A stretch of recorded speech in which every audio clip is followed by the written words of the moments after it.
Hey everybody, welcome back. This recipe is going to be back to the basics. This is a really nice crust. It can be used for a couple different things.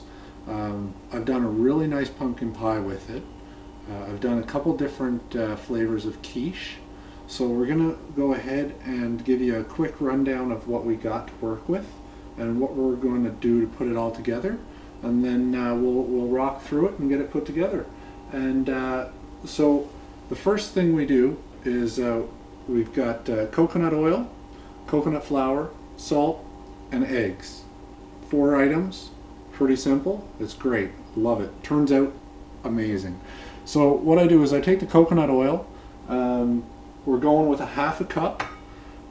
So what I do is I take it, I'll fill it up, put it into a cup that can go into the microwave, and I'll just mic it down a little bit so it melts. I'll put the eggs into the main bowl. I'll add the melted coconut oil and we'll give that a nice stir, and then we'll add the flour and the salt. We'll mix it all up. We'll put it into my quiche pan here that I've already got greased, and we'll pop it in the oven. So we'll start off and just get going. So the measurements, it's a 1/2 cup for the coconut oil.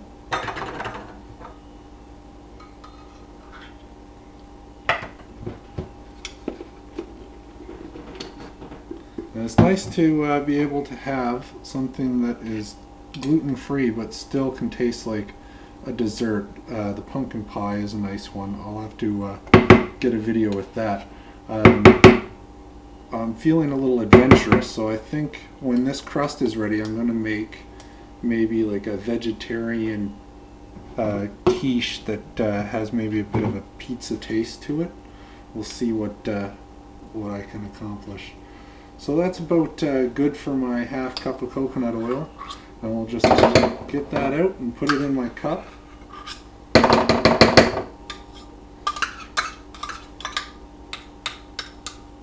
One trick that you can do for this, which I didn't, is you can run a bit of hot water in the metal measuring cup, and the oil will come out a little bit easier that way.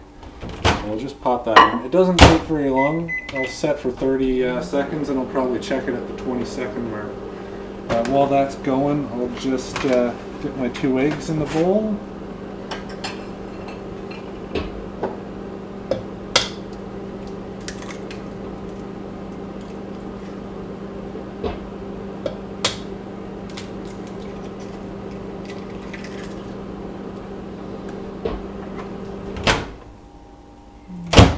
Quite.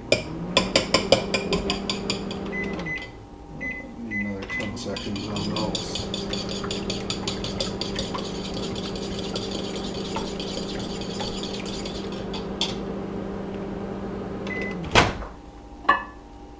Alright, perfect. So we'll add that right in. And we'll get the oil and the egg to mix.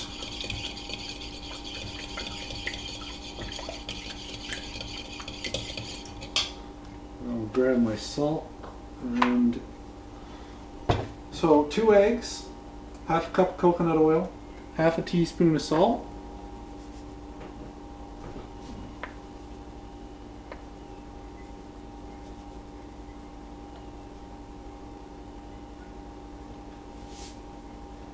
in that goes,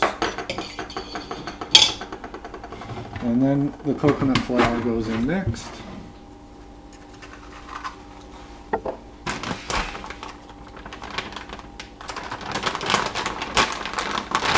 Some of the coconut flours can be pretty pricey in some of the grocery stores. I found this great big bag, and I picked up 2 of them when I found it, just to make sure that I had all kinds for all my baking needs.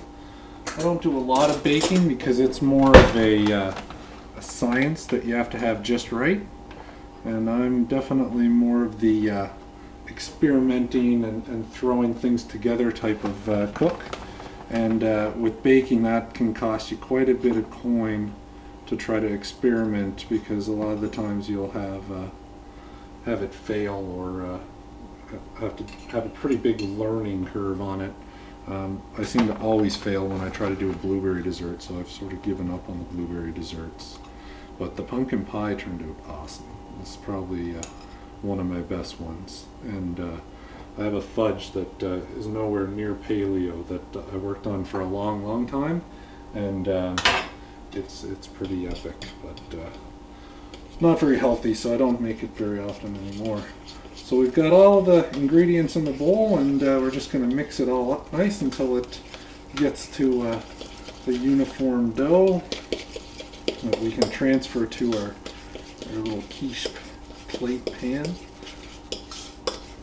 This is my first time using my new pan that I got for Christmas, so we'll see how it turns out. I was using a glass one before, and I didn't have a way to cover over the top edges of the crust when I would use it after baking it and making the crust nice. So that's crumbly there now, it's pretty good.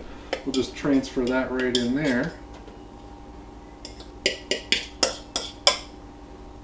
And you can try to use a fork to pat it down and even it out, but in the end I find I have to use my fingers so I can really feel just how even the layer is, and makes it a little easier. But I'll start with the fork and quickly go over to my fingers to really get it.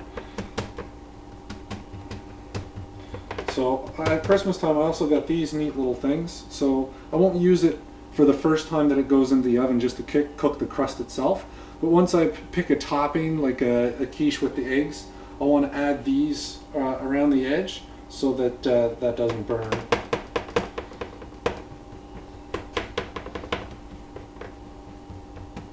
Well, this pie plate's a fair bit different than the one I had, so I don't know if these will work with it, but we'll find out here shortly, I'd say. So once you get that really nice and uniform, you get your oven already going to 350, and it's 10 minutes for this to get cooked. And then at that point, it gives you 10 minutes to think about what you want to do for a filling, and you can start prepping the filling. So when it's done and comes out, in goes the filling, and then back in the oven to finish off the filling and have your quiche or your pumpkin pie, or whatever you decide to fill it with. Over the weekend I've tried, oh man, at least probably 5 or 6 different recipes, some new, some that I wanted to get an idea of measurements on, because I have been bad for just going on the fly and not measuring, so that doesn't help you guys. So I've definitely tried to write more down. So I got a whole stack of little scribbles and notes going, and we'll see if we can cook some more stuff here shortly. Some of the ones that turned out really good is I did a roast beef. I made my own vegetable stock because I could not find the one I used to use. So I think making my own was a great experience, and I learned, and I probably will just continue to make my own from now on. I'll probably get 3 to 4 different soups out of one big batch of vegetable stock. And I made a nice cauliflower soup. That's already gone. I think I got one small bowl left in the fridge. So that looks about good. I don't know, the edges don't really come up too high. It's just a flat one. Try to get those up a little bit higher, so if I put egg or something in it, it won't spill over too much. Different plate. So there you go. Let's oh, the other thing is I usually try to just put a couple of pricks in, a couple of fork pricks just in the center, or else it'll bubble up in the middle. It will still probably bubble up a touch, but as soon as you put your filling in, that'll settle back down, and it won't affect anything. But I still put in a couple of fork pricks just to help with that.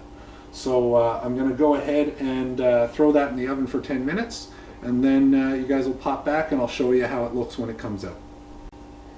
Hey, welcome back. So it's been 10 minutes. My